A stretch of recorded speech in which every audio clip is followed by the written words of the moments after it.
শাবক যখন ডাক শুরু করে দেন, সবাই আসি গেল। এবার ভগবান, এখন আমি কি করি? ভগবান,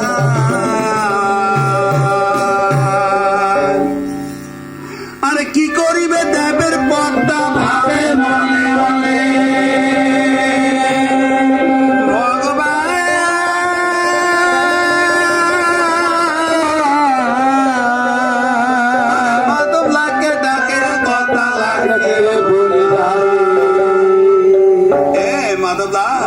তুমি সারা বুঝি আমার বাদ কেউ সিদ্ধি করতে পারবে না।